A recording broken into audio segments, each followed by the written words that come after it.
Our man is finished. Kagame's Rwandan state of himself collapsing. Written by David Himbara. Copyright 2025, David Himbara. All advances and proceeds for my memoir are dedicated to supporting Gabriel Ndayishimiye. Gabriel reminds me of decades earlier.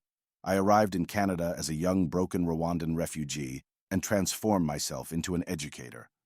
Gaby, too, arrived in Canada after surviving the Rwandan military. Forced to flee with his family, he journeyed through Burundi, Tanzania, and Malawi.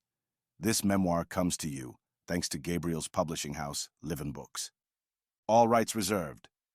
No part of this book may be reproduced in any form or by any electronic or mechanical means, including information storage and retrieval systems, without written permission from the author, except for the use of brief quotations in a book review.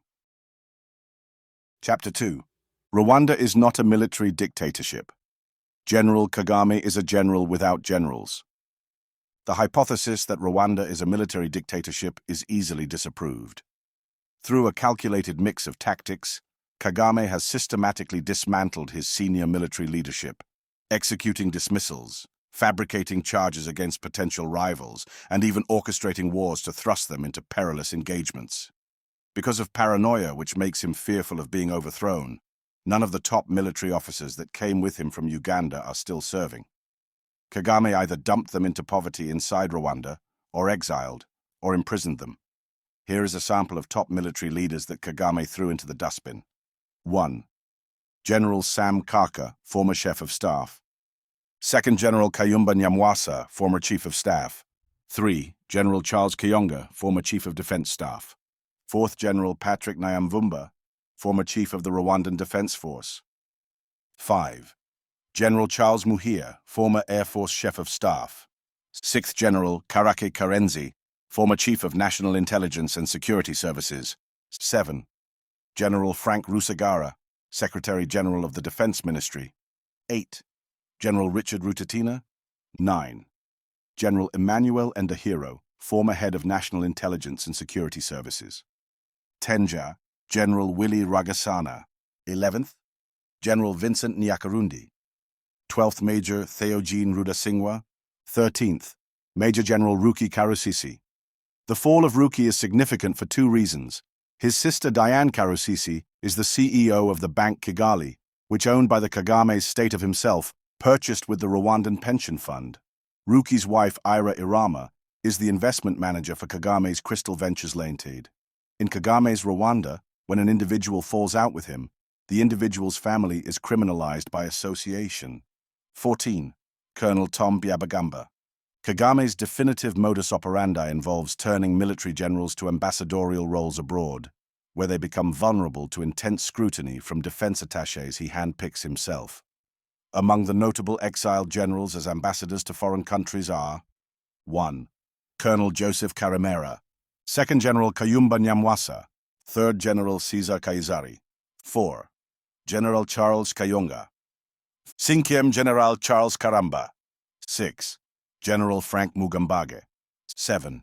General Frank Rusagara, 8. General Frank Kamanzi, 9. General Dan Munyuza, 10.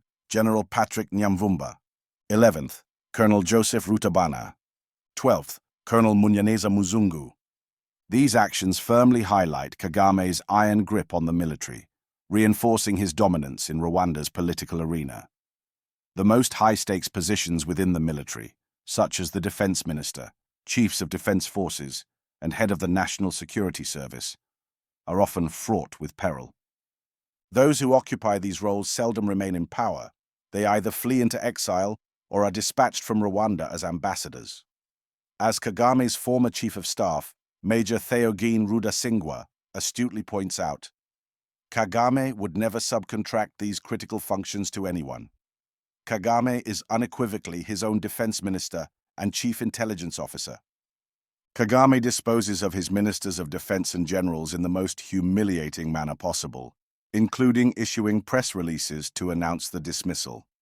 In 2023, Kagame purged Rwanda's military leadership via the press release, Rwanda Defense Forces Release RDF MPRA, 10/5/23 June 2023, which reads, His Excellency, the President of the Republic of Rwanda and Commander-in-Chief of RDF, has dismissed from RDF Major General Aloys Muganga, Brigadier General Francis Mutiganda, and 14 officers.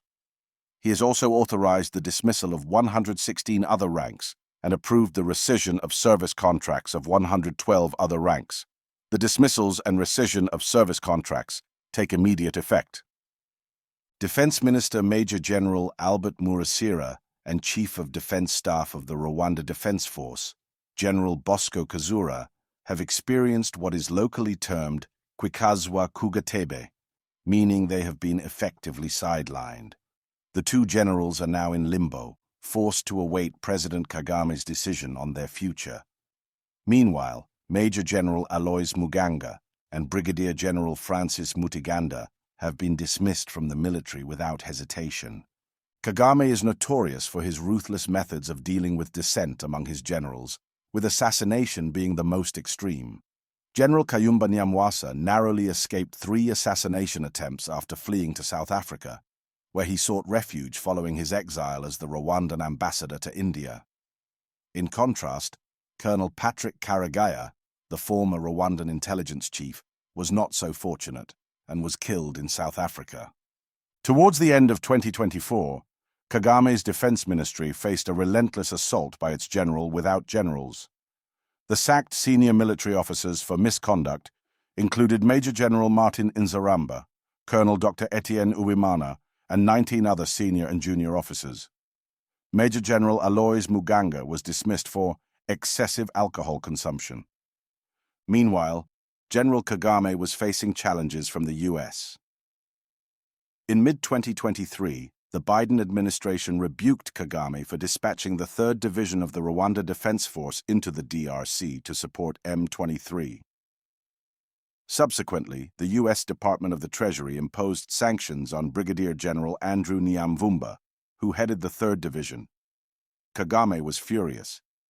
By January 26, 2025, the new U.S. administration of Donald Trump's interim UN ambassador Dorothy Shea stated, "The United States on Sunday condemned in the strongest terms attacks by Rwandan and M23 fighters in the Eastern Democratic Republic of Congo." The ambassador added that Rwanda's use of advanced weaponry and systems, including GPS jamming, had endangered both UN peacekeepers and those fleeing violence, she said, calling for the actions to stop immediately. Kagame's response was, "The misguided finger-pointing is not a solution to escalating conflict." As of March 2025, Kagame armies and his M23 militia had captured Congo's cities of Goma and Bukavu. Time will tell the outcome of this second round of Kagame's capture of DRC territories. The first time he did so was in 2012. Rwanda's largest aid donors frozen the financial support to the Kagame regime, including the United States, the United Kingdom, the European Union, Germany, the Netherlands, and Sweden. By mid-March 2025, Kagame had imprisoned his 3 top generals as pressure intensified: General Jean Bosco Kazura, General Willy Rwagasana, and General Vincent Nyakarundi. General Rwagasana was Kagame's security detail for 3 decades, rising to the head of the Republic Guard responsible for Kagame's security. In a series of international media interviews, Kagame increasingly sounded deranged, claiming that he did not know if his armies were in DR Congo, that he would spit in the faces of Western powers sanctioning him, that he had built an advanced economy which made Rwanda the envy of Africa, and that Rwanda no longer needed foreign aid. Things fall apart. Our man is finished.